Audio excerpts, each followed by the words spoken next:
Good morning, friends. In the last lecture, we saw how to make a frequency table, right? So, from the data given to us, we had made the frequency table by using, let us say, relative humidity. Okay, we had made relative humidity, that was our class.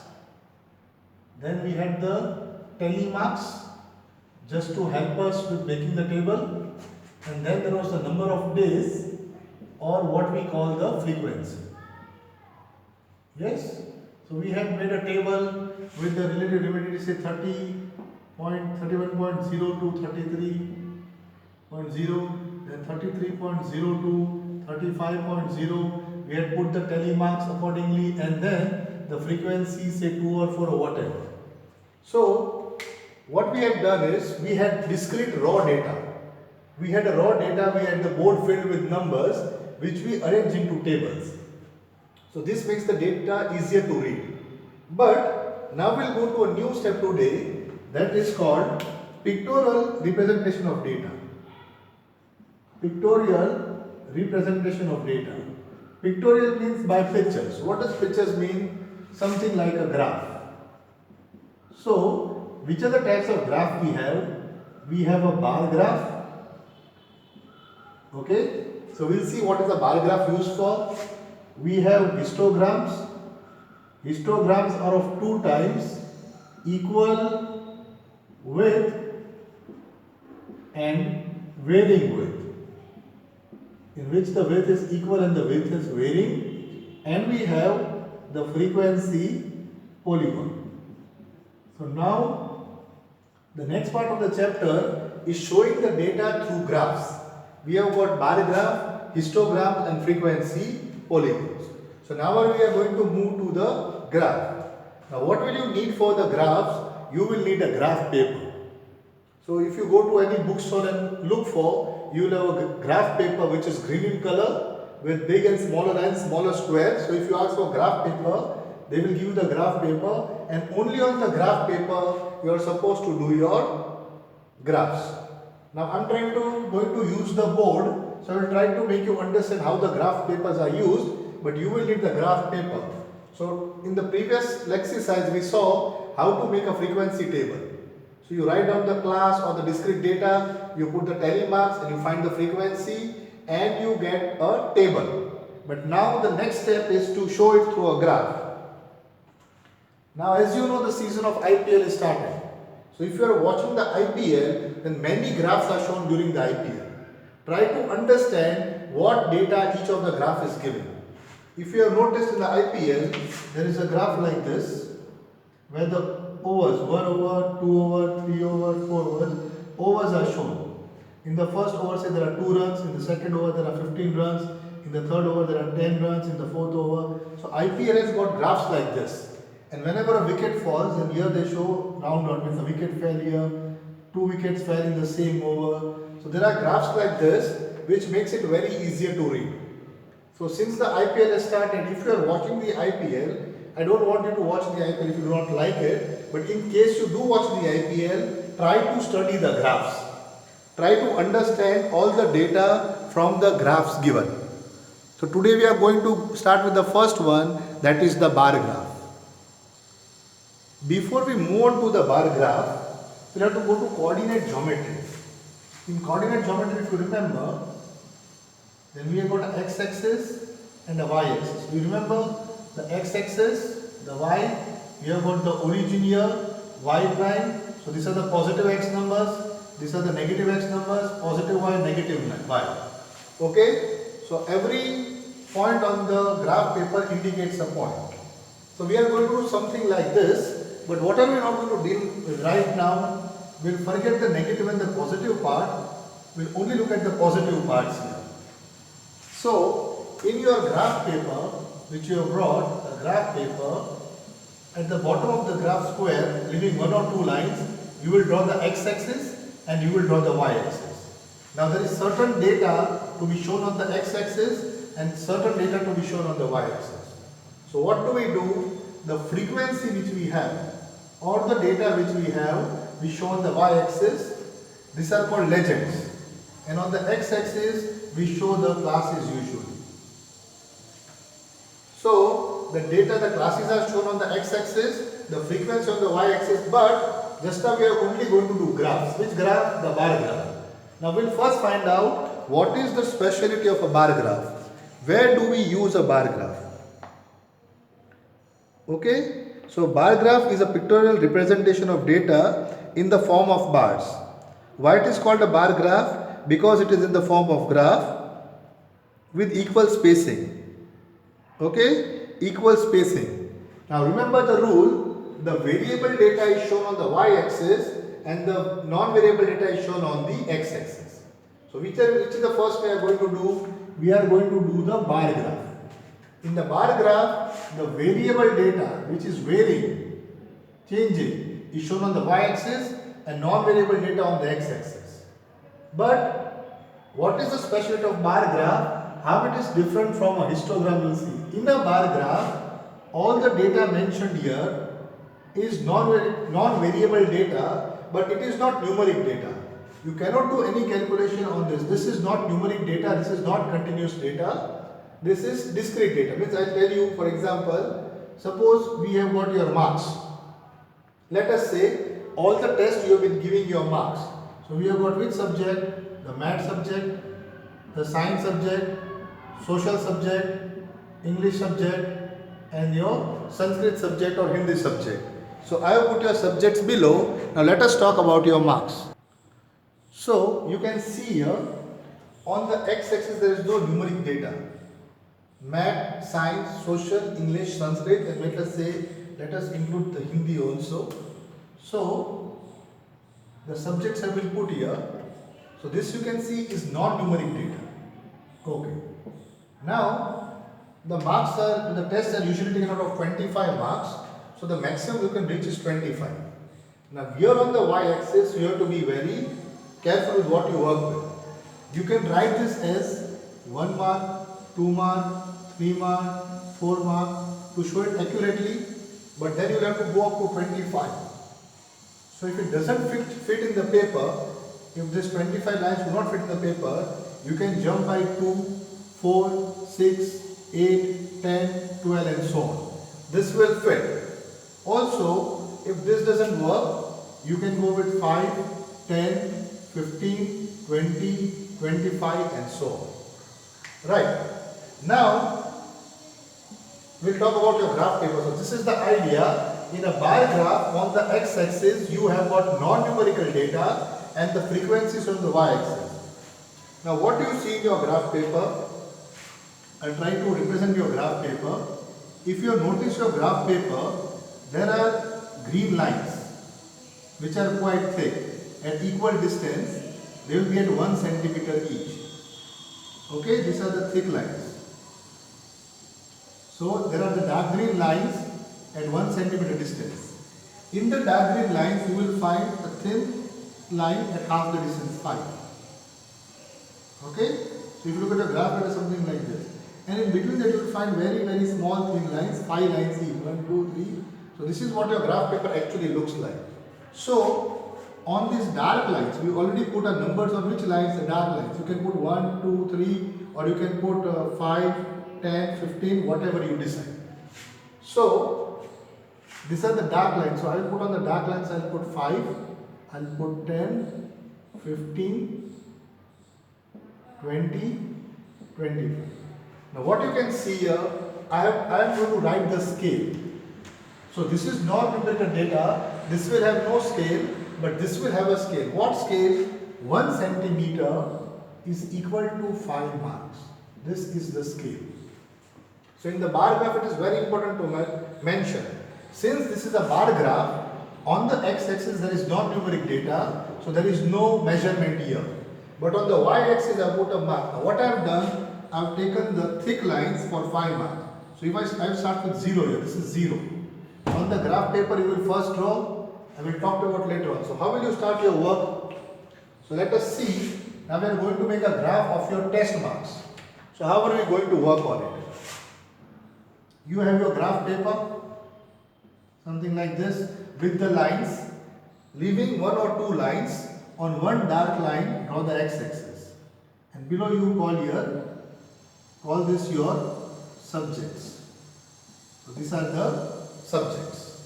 And leaving one space, one green line, you will draw this line y-axis and you will call them your marks. These are your subject, these are your marks. Then you will put the scale here. 1 centimeter equal to how much?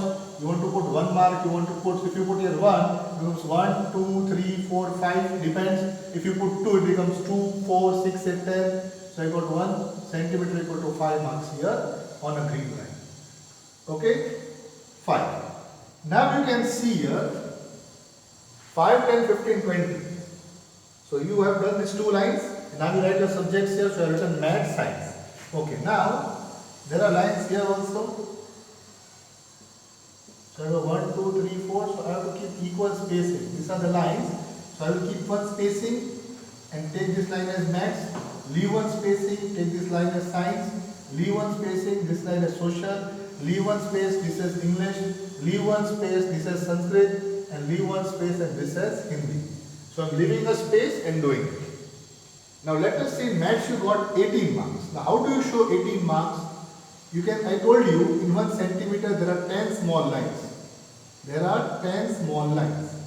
In the centimeter you will have 10 small lines with the 5 being a little darker line. So we have 1, 2, 3, 4, 5, 6, 7, 8, 9 and the 10 line. 1, 2, 3, 4, 5 big line and 6, 7, 8, 9, 10. Now we are having a jump of 5. What does a jump of 5 mean? There are 10 line here and there are difference of 5 marks. You can see there are 10 cuttings and each centimeter is 5 marks. The small cuttings I mean. So if you divide 10 by 5, you get 2. Means 2 cuttings stand for 1 mark. So the second line is 1 mark, fourth line is 2 mark, sixth line is 3 mark, eighth line is 4 mark and the 10th line is 5 mark. Then again you will jump by 2 lines, so the smaller lines. So if you got 18, this is 15. Then 2 lines is 16, 2 lines is 17, the 6th line will be 18. So this is your 18.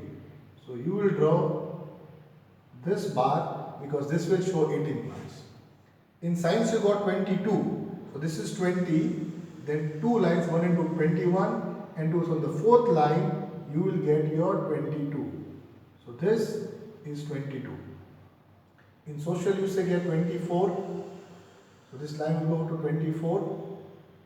So you have to make this line straight. Always use a pen. English say you got 17.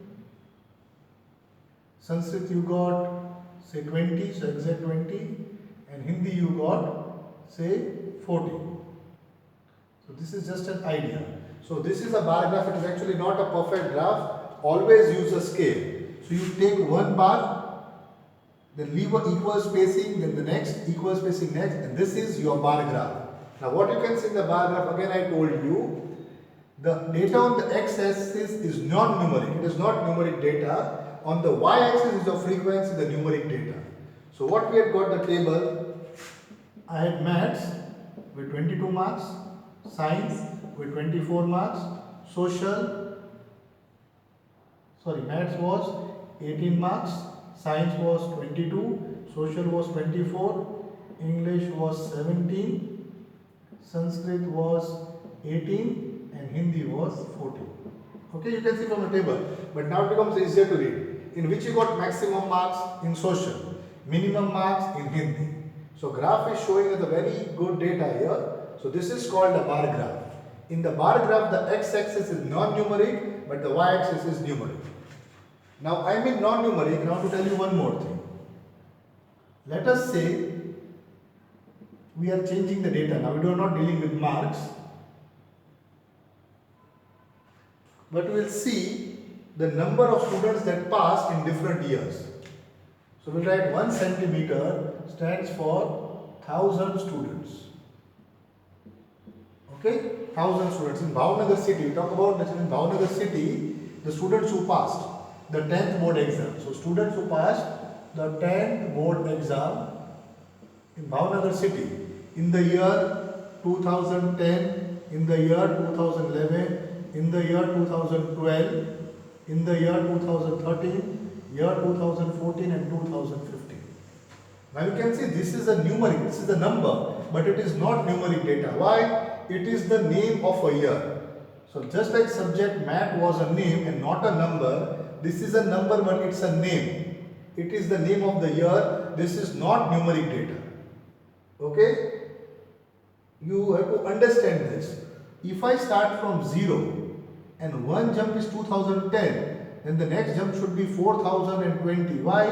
Because the jump remains the same. But I do not do this because this is a number but it is not numeric data. It is the name of the year. So if we can look now, we say 18,000 students passed in 2010, 22,000 students passed in 2011 and so on. So in a bar graph, the data on the x-axis is non-numeric. This looks like number to you, but this is not numeric data. This is the name of the year. And here we have the frequency. So you'll have to learn how to make the equal cuttings, and the scale has to be mentioned. So now we have changed the scale. What is the scale? 1 centimeter equal to 1000 students. So I will write here 1000, then 1000 more 2000, and like 3000, 4000, 5000, and I have to keep on writing till I meet the values. When the students are too high, you might sometimes have to go 1 centimeter is 5000 students. So this will become 5000, this will become 10,000, this becomes 15,000, this becomes 20,000, this becomes 25,000, and so on. So this is what the bar graph does. In the bar graph, the x-axis has got which data? Non-numeric data, and y-axis has got the numeric data.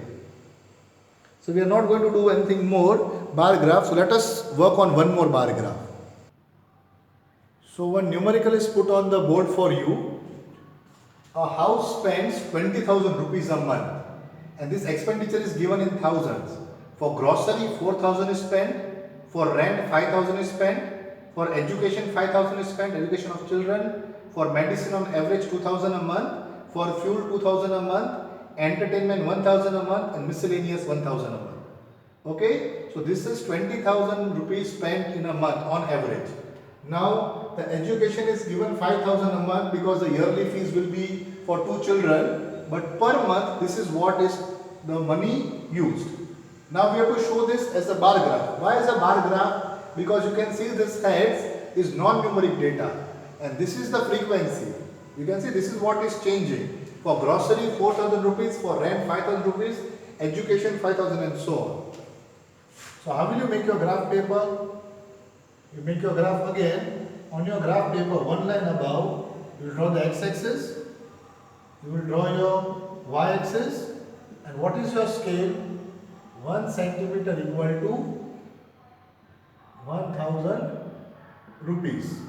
So this is what you are doing. 1 centimeter you are using as 1,000 rupees. So we have put the x-axis, the y-axis, and 1 centimeter is 1,000 rupees. So the dark green line you will have 1,000 rupees. The other line will be 2,000. Then we have got 3,000. Or you can just write down 1, 2, 3, 4, 5, 6, and so on, and write down here expenditure. You have to write down inside this page expenditure, but you have to write down in bracket in thousands, because the expenditure is given in thousands. So now we have got grocery. So I'll write the short from GRO grocery. Then I have got rent, RENT rent. We have got education, EDU, medicine, fuel, entertainment, and miscellaneous. So remember, how will you do? The first line there is a gap. So 1, 2, 3, 4, 5, 6, 7, 8, 9, 10, 11, 12, 13. Now remember, I have written this, but you have to rub it off because the gap should remain the same. So how will you make your bars? Leave a space. First bar here, leave a space. Second bar here, leave a space. Third bar here, leave a space. Fourth bar here, the fifth bar here, the sixth bar here, and so on. So there should be equal spacing among all. Now how to write down? The heads are grocery, so GRO grocery. Then I have got rent.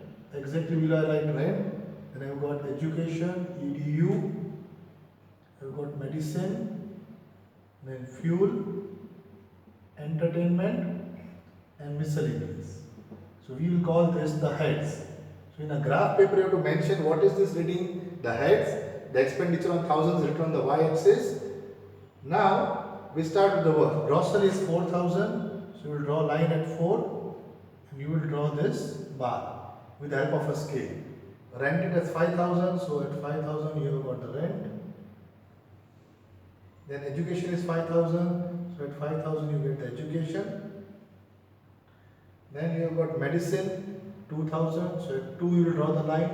The medicine is 2,000, the fuel is 2,000, the entertainment is 1,000 and the miscellaneous is 1,000. Okay, and then you can color it the way you want. Do not make it too dark, but just you have to do it so it becomes much more clearer and pleasing for the eye to see. Okay, so this will give us a rough idea of things. Now, like I told you, this kind of graph you will see in the IPL matches also. The number of runs hit in 1 over. So what you will have here, you will have 20 overs over here. 1, 2, 3, 4, 20 overs and the runs done per over. They will show the top graph of the first team, bottom graph of the second team. Then the run rate will be in the form of a frequency polygon, but that will do later on. Right now, all you have to understand is the bar graph. So this is the bar graph and we will see how it is different from a histogram. But remember, in a bar graph, on the x-axis you have got non-numeric data. So grocery, rent are names. This is actually the data, the money, the varying 4,000, 5,000, 5,000 is the data which is varying. These are just the names. And like I told you, the years also, 2010, 2011, 2012, though they appear like numbers, they are actually the name of the year, so do not take it as a number. Okay? Numeric data is one which keeps varying and the frequency has to go with that. These are just the names. So what is the condition of the bar graph? The condition of the bar graph is the non-numeric data is put on the x-axis. The thickness of the bar, this is called a bar graph because you can see the bars. The thickness of the bar graph should be equal and the spacing between the graph should also be equal. Now because this is a rough drawing, this will look thick and thin to you, but you will use a pencil. Look in the textbook and see, use a pencil and draw very neat and accurate graphs. So bar graphs are very, very simple to draw. It is the easiest to draw. Okay? And why are we doing these graphs? We could make use of table also, but graphs are very, very easy to read. Yes, the graphs are very easy to read. It is called pictorial representation. It makes data very easy to read. Now, as an assignment, I want you to collect certain data of this type and make a graph of your own as an assignment. So, what will you keep a track of? Okay, so I will give you an idea what you will do. You will make a bar graph. Let me show you what kind of bar graph I want you to make. For your assignment, you will make a bar graph of the number of math sums you do in a day. Okay, so starting this week, starting this Monday. So you start from this Monday and I am writing here Monday, Tuesday, Wednesday, Thursday, Friday and Saturday. Okay, starting from Monday, list down how many math sums you are doing on a day. So we'll write 1 centimeter here equal to 1 sum. Okay, so 1 sum you are doing. Keep a track of how many sums you do during the day. So in Monday you are doing 4 sums, say Tuesday you did 5, on Wednesday you did 8 sums, Thursday you went even more, you did 10 sums, Friday there is a test, so you did only 5 sums, Saturday you want a break, so you did no sums, Saturday we say you did only 1 sum, and Sunday you went out, so Sunday you did no sums. So this data may change, but what I want to do as an assignment, this whole week, how many math sums you can do per day, try out the graph. And end of the week, you will draw this graph and then see for yourself how much math practice you are doing. So once you do this graph of your math sums, yes, so what we have got, these are the days, and these are the sums done per day, sums done per day. So you do the sums and see, then you see in the test how many marks you are scoring. So you'll get an idea that whatever maths practice you are doing is enough or not enough. So today we have only got to do bar graph. So I am going to end here. Next time we'll do the histogram. Okay. So sit and practice now.